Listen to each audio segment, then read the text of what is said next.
Hello, everyone, and welcome to Wicked Week here at Darkcast Network. I'm Jackie Moranti, host and producer of Cause of Death, 100 Seconds to Midnight. And I'm going to be your host for today's episode of Darkcast Network's Wicked Week. As sure as coffee shops are serving up some pumpkin spice everything, Darkcast Network loves spooky season. The topic today is Monster Mash, stories of cryptids. So grab someone to cuddle up with and take a listen. We're going to get into the most relatable cryptid you know. I don't know. I really relate with this guy. You know, I get it. The squonk. I do not relate. You do not relate? You've never felt self-conscious? I mean, maybe a little, but not really, no. Oh, well. Maybe like when I was a teenager, when everybody does. Well, anyway, everybody but Jordan at some point has felt everybody self-conscious. But Jordan, no. If we're at some point, just to the extent of this guy, okay? He is a little dramatic, I guess. Everyone's felt a little self-conscious about the way they look, but the squonk takes it to the next level. The squonk is a folkloric creature said to live in the hemlock forest of northern Pennsylvania. Oh, damn old hemlock. Legends of squonks originated in the late 19th century during a period of Pennsylvania's history when timber and hunting industries were of the utmost importance. The legend states that a creature's skin is loose and ill-fitting and covered in warts and moles. I mean, I don't know. Sometimes I look in the mirror and I'm like, so this is 37. Like, I get it. I get it. My skin's getting kind of loose. I'm telling you right now, you can't avoid it. It's good. The alternative is death. That's true. I'm fine. Yeah, it's fine to be a little squonkish sometimes. The thing that isn't fine is how the squonk handles his outward appearance. Because I'd venture to guess that the squonk is a really nice dude. Like, maybe. I think they're really nice. Probably they sound got a great really personality. Nice. Yeah, and like just, they don't even give themselves a chance. They don't even try. No. Well, the first written account of the squonk was from the 1910 book Fearsome Creatures of the Lumberwoods by William T. Cox. Good old Billy T. Cox. The book states, the squonk is of a very retiring disposition, generally traveling about at twilight and dusk. Because of its misfitting skin, which is covered in warts and moles, it is always unhappy. Aww. Hunters who are good at tracking are able to follow a squonk by its tear-stained trail, for the animal weeps constantly. Like, I've been there. Well, see, I feel like you're relating a little bit more. It's a snail trail of tears that you leave behind. Gross. You. Yeah, well, anyways, when cornered, an escape seems impossible, or when surprised and frightened, it may even dissolve itself into tears. Same. See, that's sad. So sad. Nobody should be that sad. Well, I'll be happy. Be happy. But he gets surprised and frightened, and he hasn't been given the tools. Okay, like I see a therapist, I take medication, I stay hydrated, go for walks every day. The squonk's not doing these things. He doesn't know how to be proactive. I know, he only goes out at night. He's got this really detrimental self-image because he's not giving himself a chance, is the problem. That's right. And sunlight makes you happy. It does. It does. And vitamin D. And he only comes out at night, so... well... there you go. I know. Hanging out with Spicy Michaela and Saucy Mike.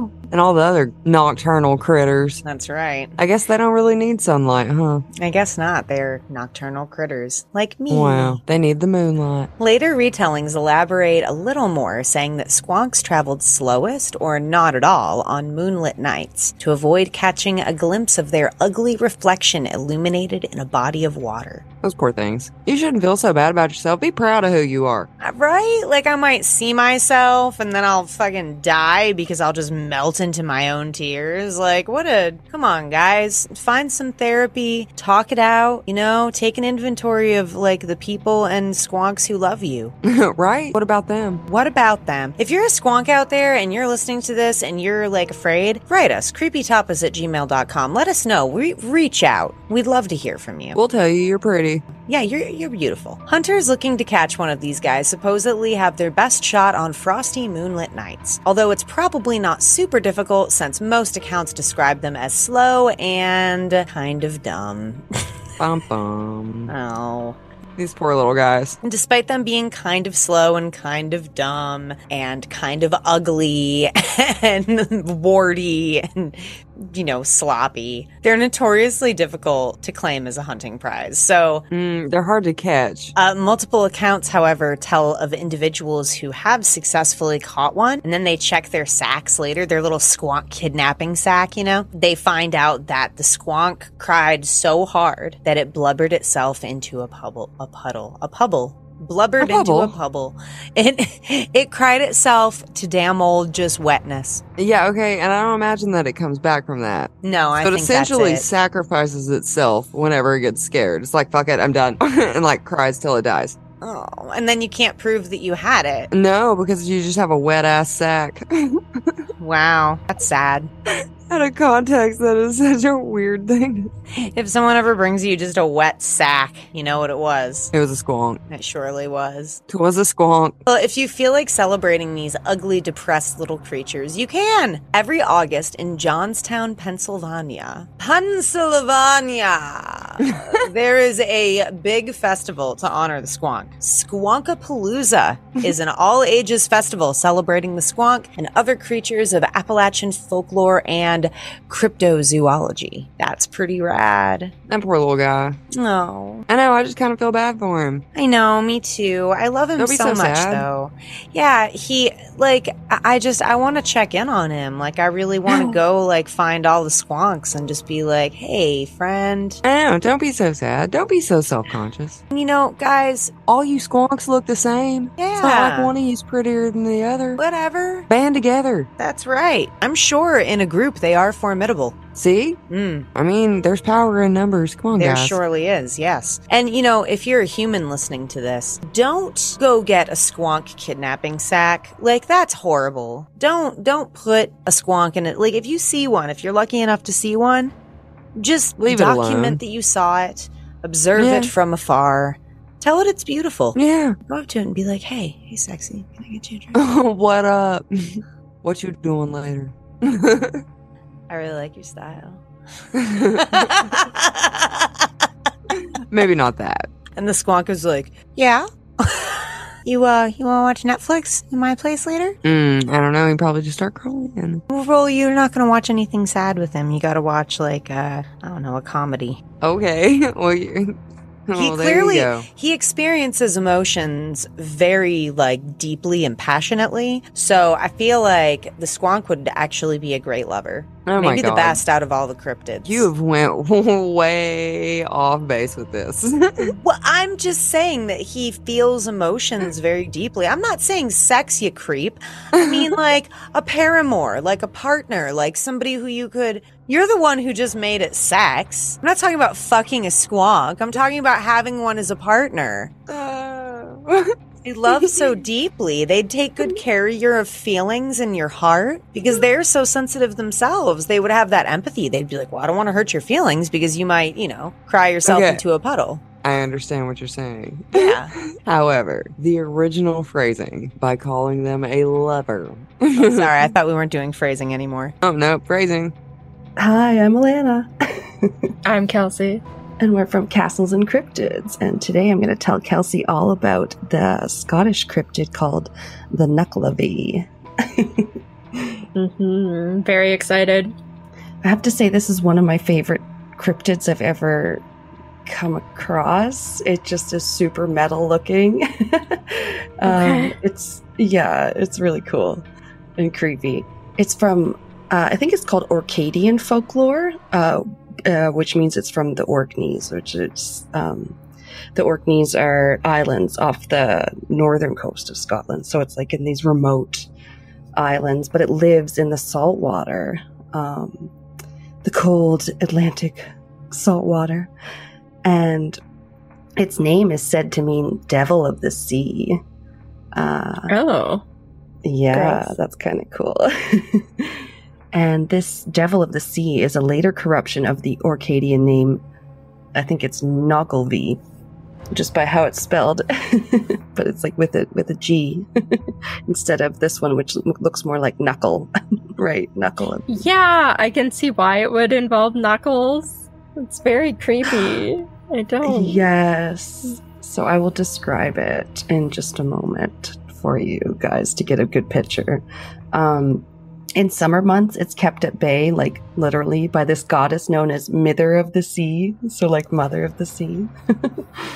And it has toxic breath that can wither crops, cause drought and even disease and plague in livestock and humans. The only defense against them really is their hatred of one specific smell, which is the smell of burning seaweed to create kelp. That's what it hates. Weird. So, yes, they could be said to resemble a sort of, you might say, a headless horseman, if maybe instead of it being headless, it was skinless and had a grotesque head, and the horse head also had one giant single red eye. Yeah, it reminds me of I don't know if it ever went into the US. It was a big thing in Canada here for a long time. The Body Worlds exhibit. That would go around, and that showed like human musculature and ligaments and everything. And then they also had animals like horses, just like this, that you could see basically what they would look like without skin. I didn't know they had horses. Yeah. I remember them having a horse, and I think maybe a couple other animals. Not too many, but very it's creepy. Like actual donated bodies, which is also pretty grotesque. Yeah, so most of the stuff, what it actually is, I guess they do like cross sections. Those are the real bodies. But everything else that's on display is models that they took. So they would have like a body donated. They would do whatever they needed to, like probably skin it and like do that kind of stuff. And then they would take molds and then they would make them like out of plasticine or whatever. Because that would, so some of it is bodies. The rest of it is like molds of bodies that were made from bodies that were like donated, I guess. But it's still very creepy. Yeah, that's interesting. Yeah, that's this very much is that look. It's just missing the skin. It's got all the muscles, everything. So creepy. I don't like it. Here's a description from a site all about the folklore of the Orkney Islands, and it says, from the few recorded descriptions of the Nucklavi, we learned that his head was similar to that of a man, only 10 times larger. He had an incredibly wide mouth that jutted out like a pig's snout and a single red eye that burned with a red flame. Hairless, his body was also skinless, its entire surface appearing like raw and living flesh. It was said that his thick black blood could be seen coursing through his veins as his sinewy muscles writhed with every movement he made. His long, ape-like arms hung down to the ground, and from his gaping mouth spewed a foul black reek. Gross. Yeah. I see the knuckles dragging on the ground. I mean, of course this is the place in the world, like, you know, Celtic folklore is where, like, Halloween was birthed from, because, like, their cryptids are just so extra. They're always, like, horse creatures that can kill you and are super awful. And it just concluded with, all in all, not a pleasant sight to encounter on some lonely stretch of coastline.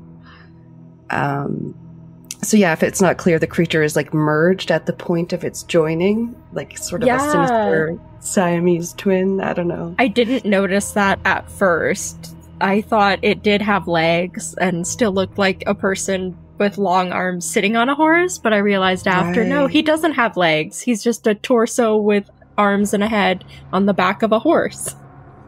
Yeah, so like almost like a centaur, but no, it's kind of just like a man's torso jetting out from the back of a horse. It's funny.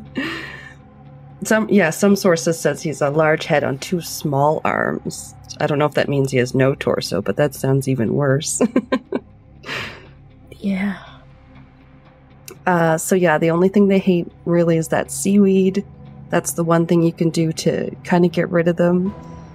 And they would always gather the seaweed from the shores and lay it out to dry above the high water mark. and then they would like burn it in stone-lined pits until they ended up with this white powdery kelp. And its ash was always rich in nutrients and used as fertilizer, so that's probably why they were burning it. But also the folklore said that he hated the smell of this burning it, and he becomes so enraged if he smells it, and he takes out his wrath on whole herds of cattle, either herds of cattle or the horses of Stronsay seem to be his two particular targets. Yeah. Like those horses in particular, he's like, fuck you. So, and Stronsay happened to be the island where kelp had first been burned in the Orkneys, so that may be why. And then when kelp was burned anywhere in the Orkneys, the horses on Stronsay would be afflicted with a strange disease called mortashine. From there, where it would spread all through the Isles. So that kind of sucks, but there's one more thing that it hates, actually. You have one more trick up your sleeve. It hates fresh water. Okay. I guess because it lives in salt water, you know? Fresh water is like its kryptonite. Weird. Yeah, so you can definitely use this to your advantage. Some advice. If one is chasing you, simply cross a stream, and much like some vampire lore, I think it's just unable to follow you across the water. Okay. Yeah. Mm-hmm. Can't go across like still water or moving water sometimes. There's like running water, I think, yeah. And it's incapable of being on land at all when it's raining. So like go out and jump in those puddles because you're safe when there's fresh water coming from the skies. Okay. But yeah, definitely that's good to keep in mind because they are totally evil and malevolent. They're not your tricksters. They exist simply to plague the lives of the people that live in the area. And it said, were it not for Mither of the Sea in the summer and like the rains in the winter, that they would have been driven out of the land long ago. Wow. Yeah. This is a story called Tamas and the Nucklavi. So it goes like this. Tamas, like his namesake, Tam O'Shanter, which is from a poem called Tam O'Shanter by Robert Burns about a dude named Tam who meets a coven of witches. So that's pretty cool, too. Yeah. Scottish poets, I mean. All right. Tamas, like his namesake, Tam O'Shanter, was out late one night. It was, though moonless, a fine starlit night. Tamas's road lay close by the seashore, and as he entered a part of the road that was hemmed in on one side by the sea, and on the other by a deep freshwater loch, he saw some huge object in front of and moving towards him. What was he to do? He was sure it was no earthly thing that was steadily coming towards him. He could not go to either side, and to turn his back to an evil thing he had heard was the most dangerous position of all. So Tammy said to himself, "The Lord be aboot me, and take care of me, as I'm out on no evil intent this night." Tammy was always regarded as rough and foolhardy. Anyway, he determined, as the best of two evils, to face the foe, and so walked resolutely, yet slowly, forward. He soon discovered to his horror that the gruesome creature approaching him was none other than the dreaded Nucklavi, the most cruel and malignant of all uncanny beings that trouble mankind. The lower part of this terrible monster, as seen by Tammy, was like a great horse, with flappers like fins about its legs, with a mouth as wide as a whale's, from which came breath like steam from a brewing kettle. He had but one eye, and that as red as fire. On him sat, or rather seemed to grow from his back, a huge man with no legs and arms that reached nearly to the ground. His head was as big as a clue of Simmons. Don't know what that means, sorry. And this huge head kept rolling from one shoulder to the other as if it meant to tumble off. But what to Tammy appeared most horrible of all was that the monster was skinless, this utter want of skin adding much to the terrific appearance of the creature's naked body. The whole surface of it showing only red, raw flesh, in which Tammy saw blood, black as tar, running through yellow veins, and great white sinews, thick as horse tethers. Gross. Twisting, stretching, and contracting, as the monster moved. Tammy went slowly on in mortal terror, his hair on end, a cold sensation like a film of ice between his scalp and his skull, and a cold sweat bursting from every pore. But he knew it was useless to flee, and he said if he had to die, he would rather see who killed him than die with his back to the foe. In all his terror, Tammy remembered what he had heard of Nuclevy's dislike of fresh water, and therefore took that side of the road nearest to the lock. The awful moment came when the lower head of the monster got abreast of Tammy. The mouth of the monster yawned like a bottomless pit. Tammy found its hot breath like fire on his face. The long arms were stretched out to seize the unhappy man. To avoid, if possible, the monster's clutch, Tammy swerved as near he could to the lock. In doing so, one of his feet went into the lock, splashing up some water on the foreleg of the monster, whereat the horse gave a snort like thunder and shied over to the other side of the road, and Tammy felt the wind of Nuclevy's clutches as he narrowly escaped the monster's grip.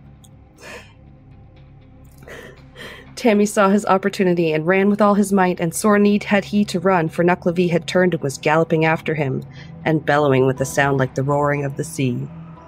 In front of Tammy lay a rivulet, through which the surplus water of the loch found its way to the sea, and Tammy knew if he could only cross the running water, he was safe, so he strained every nerve.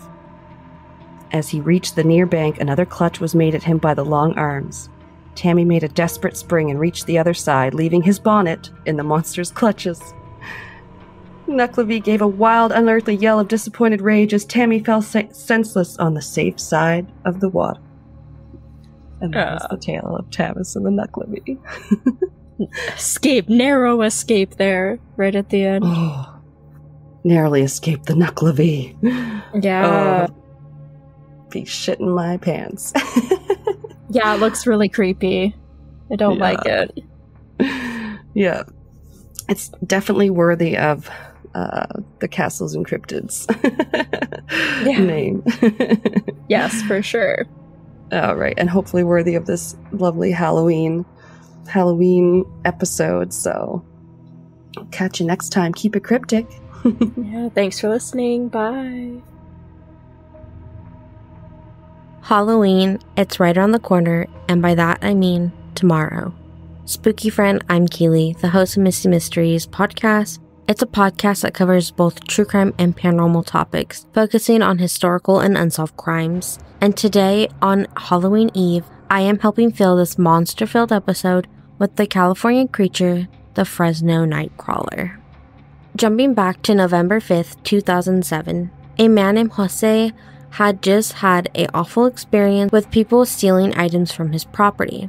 In order to get some comfort and hopefully catch the people if they come back, he had set up cameras. One camera was in the driveway and the other was near his front door. Being an older surveillance system, it would record directly to a VHS system connected to a monitor near Jose's bed. On the night of November 5th, Jose's dog started to bark at something in the front yard. On edge from the thefts, he took the opportunity to use his new system and rushed to his room to see what was happening in his front yard. This is when he witnessed an odd creature moving across his front yard. The creature was short at only 3 foot 9 inches, and most of its body was made up of leg with no visible head or arms. It was extremely thin and wobbly. To me, it looked like a pair of walking white, stretchy, high-waisted bell-bottoms. It also reminds me a bit of art from Monsters University, the purple fuzzy leg monster, or most recently, people have found that the creature is similar to the characters from the Among Us game. Jose, who was seeing this creature in real time, was so confused by what he just saw, he ran to wake his sleeping brother so he could see it too. Jose's brother tried looking out the front curtains but didn't see anything. Together, they woke up the rest of his family to review what Jose just saw on the surveillance system. And because they knew they would lose this when they went back, Jose pulled out a camera to record the screen, and this is when they all saw what he had just saw. A strange creature we now know as the Fresno Nightcrawler walking across the front yard. A paranormal investigator, Victor Camacho, who first took on this case, claims that the night this happened, Jose's brother went outside and found a small footprint on the tile that they had laid in their front yard. Jose was terrified after seeing what he saw for 2 weeks after he refused to leave his home. In order to help Jose leave his home again, his family contacted a local Spanish-speaking TV station called Univision to help get some answers. This station then contacted Victor Camacho, a paranormal investigator and host of a Spanish-speaking paranormal radio show that talked about paranormal encounters and cryptids in Mexico and America called Los Desvelados in December of 2007. The station was hoping Victor could help them turn this footage into an alien story, but unfortunately the initial footage was just too bad of a quality and nothing could be done till February of 2008 when Jose was finally ready to talk about what he experienced. After Jose reached out, Victor was able to come to Jose's home where he was able to talk to the neighbors and his family. He was able to get an interview with Jose and the family members that were involved in this sighting. He was even able to bring in a team who was able to recover the original video from Jose's direct system, which is the video we can see today, and obviously throughout time others have tried to improve its quality, so there are many other videos out there. After his experiences with Jose and his family, Victor felt like he could say this was a real encounter Jose had. Sadly, Jose passed away in a car accident by the time Victor tried to reach out again to revisit the encounter, but the claims and the footage of the Fresno Nightcrawler has not stopped. Only a short time later, in 2011, security at Yosemite National Park installed cameras in an effort to find people who had been vandalizing the park. Instead of vandals, though, the security cameras picked up on some of the best footage we have of the Fresno Nightcrawlers. In this video, there are 2 of these Nightcrawlers walking across the park, but unlike Jose's Nightcrawlers, these Nightcrawlers looked almost as if they were drunk people trying to get home from the bar, just trying not to fall with every single step they took. Since 2007 and 2011, many have claimed to have encounters with Fresno Nightcrawlers, some even saying that the creatures would run at them.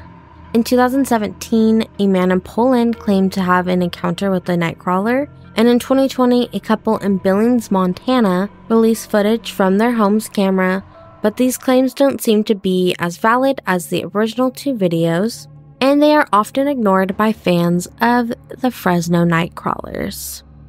Since the original video took over the internet, paranormal shows, and even the news, the Nightcrawlers have become a beloved cryptid of California. So beloved that you can find plushies of Fresno Nightcrawlers, little trinkets, and clothes with pictures of them. They have also been depicted in horror games and the subjects of heavy investigations from those trying to find out if the cryptids are a hoax.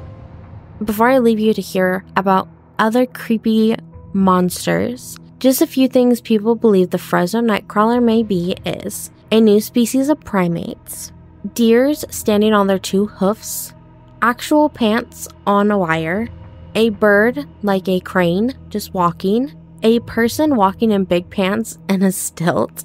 But my favorite as a believer is that they are cute but also creepy aliens. And if we're getting spooky for Halloween, who doesn't love a good alien encounter?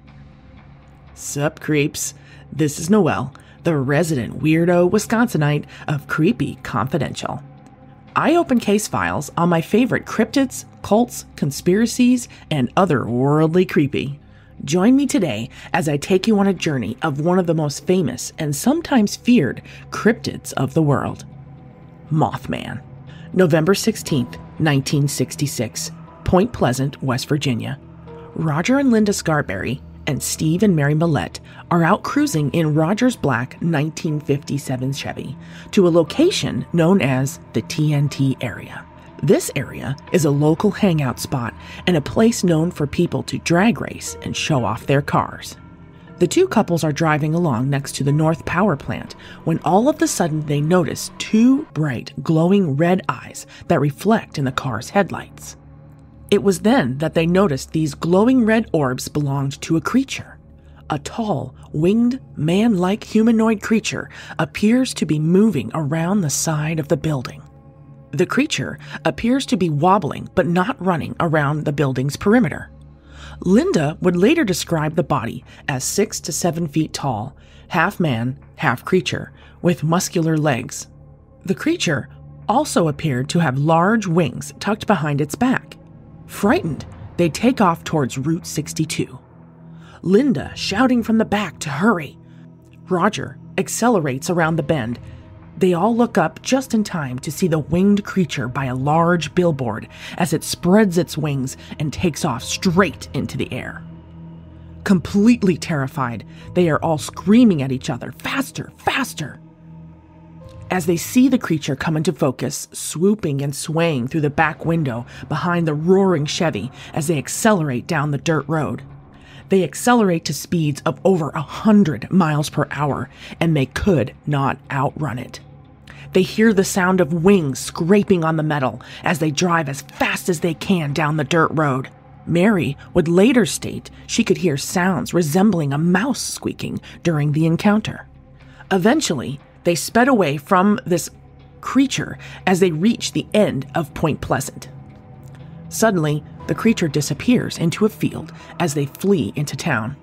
When they reach town, they stopped at a local convenience store trying to laugh off what had happened. But Linda suggested that they go to the police. A brief thought was to return to the site to see if the creature was still there. However, with much to collective fear, they decided not to go back. They drove back into town and gave their story to the local sheriff. At first, the sheriff didn't believe them, but he knew that they weren't troublemakers. He took their story down, and then they all went back out to the TNT area together. The story goes that while they found no Mothman, the sheriff did hear odd sounds and strange static disturbances coming from his police radio. The witnesses said they saw circling shadows and a cloud of dust kick up in the adjacent coal yard. Too scared to go home, they all stayed in Scarberry's trailer that night. Lights on, and no sleep was had by not a single person in the party. The next day, the sheriff held a press conference, and the paper started to print their stories. 2 local newspapers published the first major headlines. The first headline read, "Couple see man-sized bird, creature, something."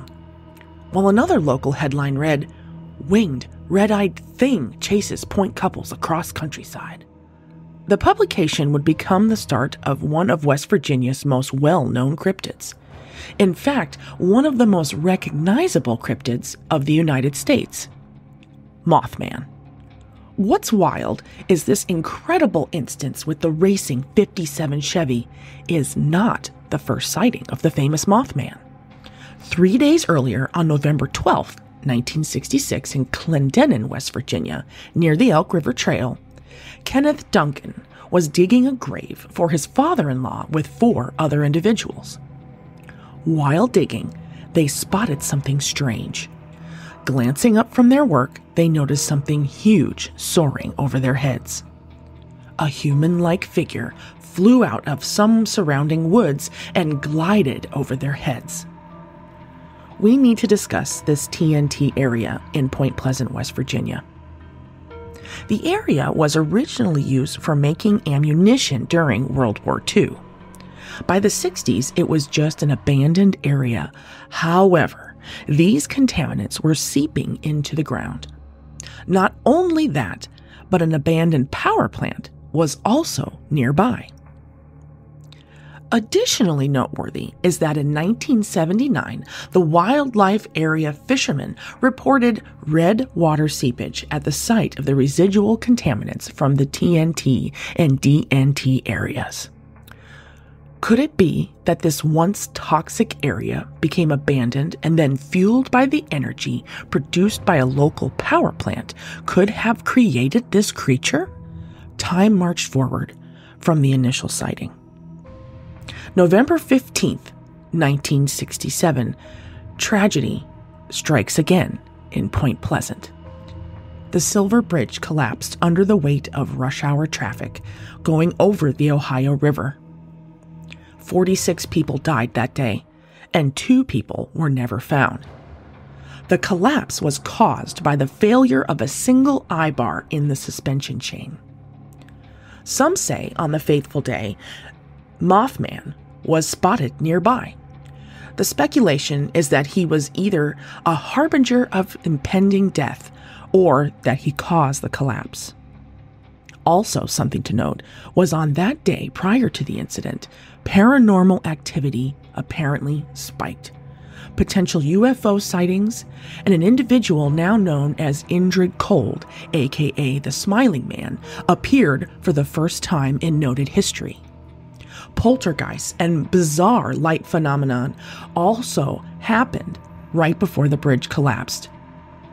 Was he a warning or the cause? Since the chase in the 1957 Chevy, there have been many other sightings that should be noted.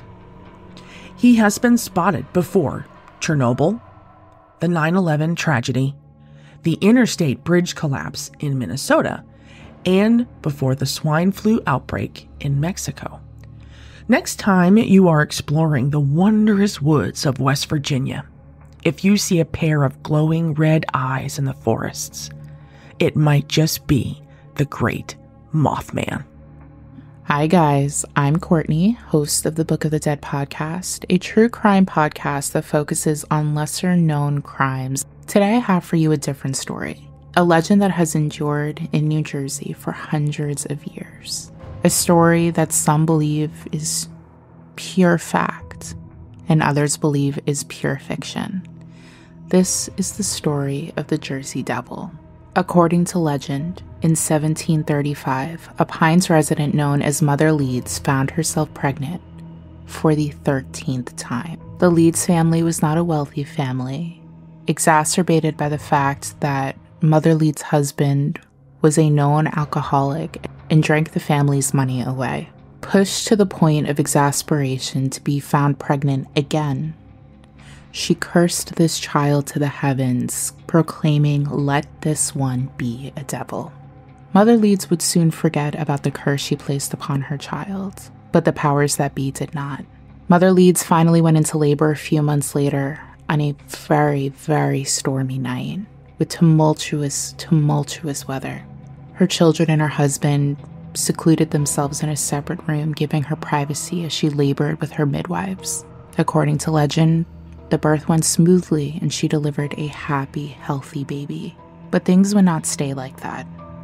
Within minutes of being born, Mother Leeds' wish came to fruition. The baby started to change, morphing into an abomination straight from the depths of hell. The crying baby began growing at an alarming rate. Horns grew from its head, talon-like claws burst from the tips of its fingers, leathery wings sprang from his back, and thick black hair and feathers consumed his body. Its eyes glowed red, and this monstrous creature's head began to change into that of a horse. His legs elongated and grew hooves, and once the transformation was complete, this monstrous being savagely attacked his own mother, then turned its attention to the rest of the horrified midwives, and attacked them as well, leaving no survivors.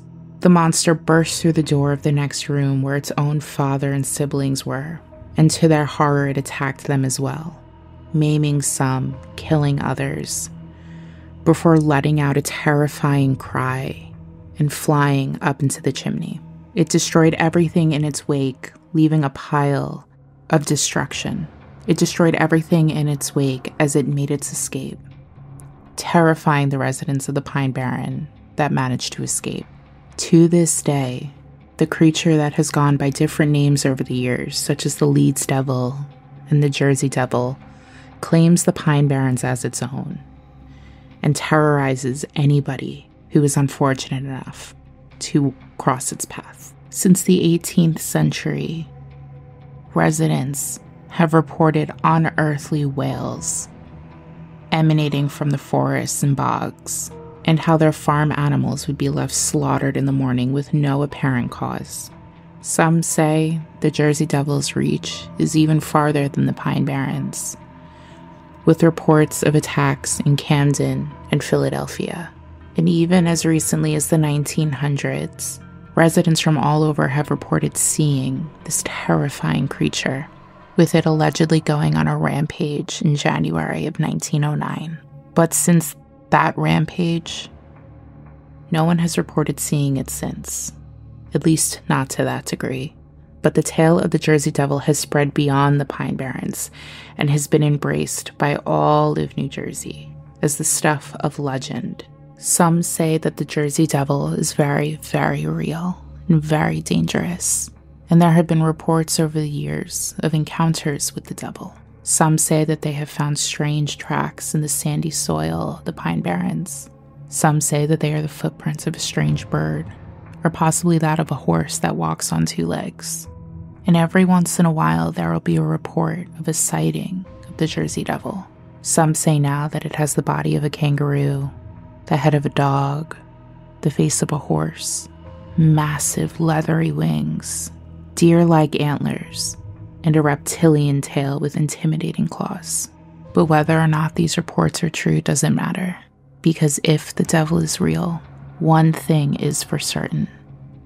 The devil lurks in New Jersey, and it is here to stay. Hey, this is Autumn from Autumn's Oddities. Here's an urban legend that's set right down the road from my house, and it hits very close to home. If you've listened to my Tales from the Podcast Host episode, you will immediately see why. The Bluegrass State is big on history, with plenty of local lore and legends mixed in. One of the most infamous and chilling legends in Kentucky that has continued to be passed down through generations is that of the Pope Lick Monster. The Pope Lick Monster, or Goat Man as he's colloquially referred to, is a beast that's part man, part goat, and part sheep. Doesn't add up, but I guess it's thirds, hopefully. He's reported to live beneath a railroad trestle bridge that's over Kentucky's Pope Lick Creek, a location that's seen more than its fair share of tragedy throughout the years. Just outside of Louisville, in eastern Jefferson County, that's the county that I live in, the Norfolk Southern Railroad runs right through the parklands of Floyd Fork, and it's in this particular stretch of trestle that the Pope Lick Monster is said to reside. In most accounts, the Pope Lick Monster, named obviously after the creek below his little trestle, appears as a human-goat hybrid with a grotesquely deformed body of a man.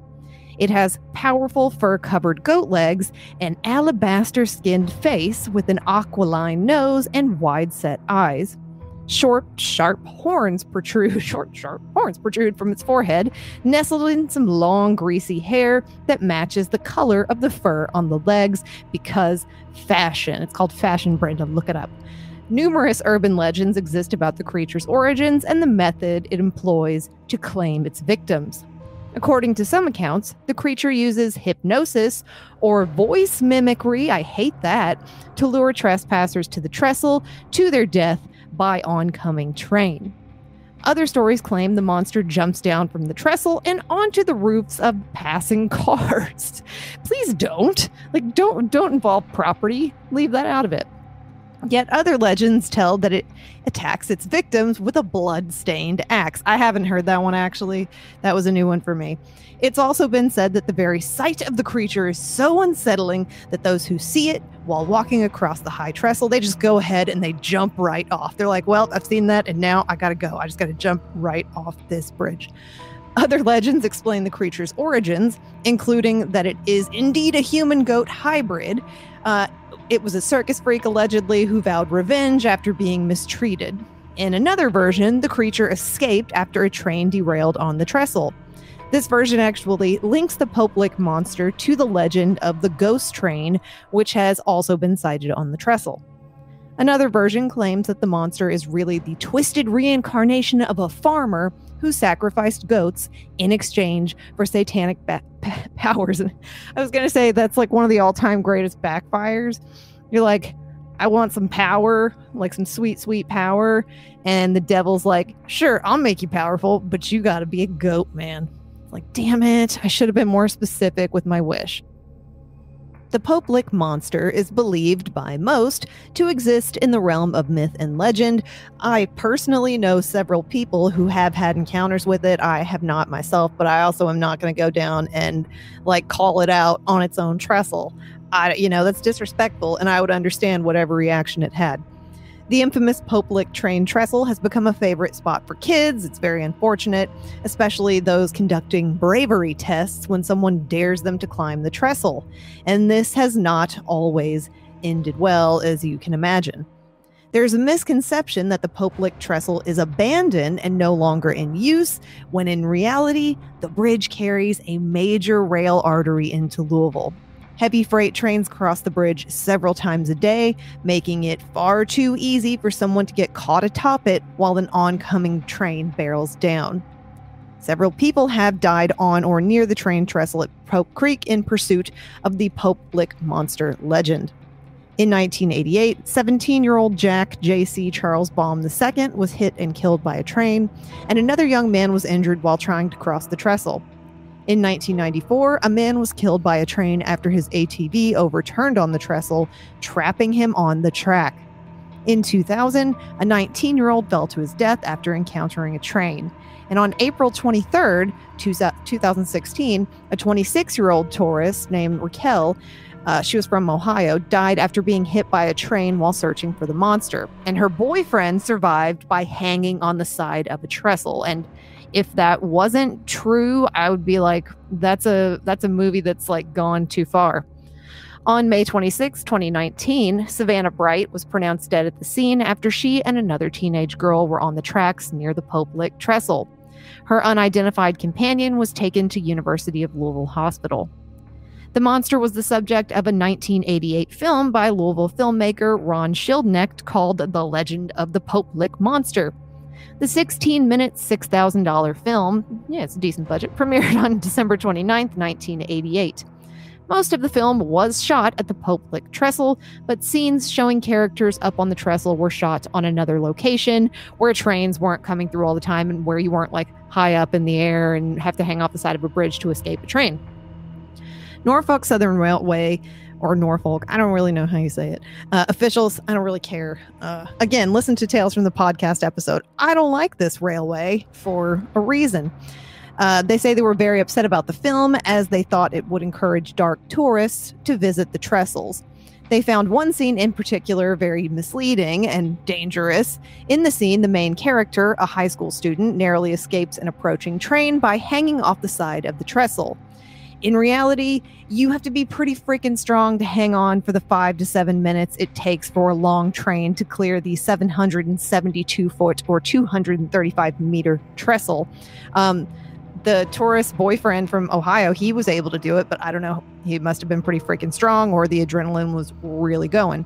In addition to the vibrations from the train that are so strong, the ground beneath the trestle shakes as the train passes. So, I mean, you have to be super freaking strong to hold on. And even if you were, it's not to say that the vibrations from this massive freaking train wouldn't just knock you off of it.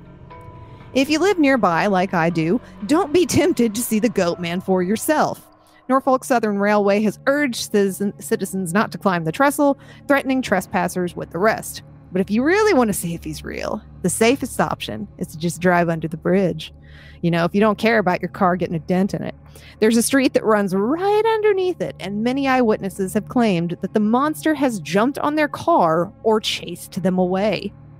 While the legend is kind of fun to talk about, it's kind of fun, it's kind of sad, I absolutely do not recommend putting yourself in danger to see for yourself if this legend is true. I certainly won't be, and I live really close by. I just don't mess with things like that, you know what I mean? I love to talk about it, but I'm not like, hey, I'm gonna go see if this thing that is, you know, a monster and pissed off is real. I'm gonna go to its home and like taunt it. It's not a good idea. I'm not going to do it. I recommend you don't either, but we can still talk about it and, you know, have fun with it. Well, I appreciate you listening. And remember, if it's creepy and weird, you'll find it here. Thank you for joining us for Darkcast Network's Wicked Week. Tomorrow will be our final installment, Halloween Traditions.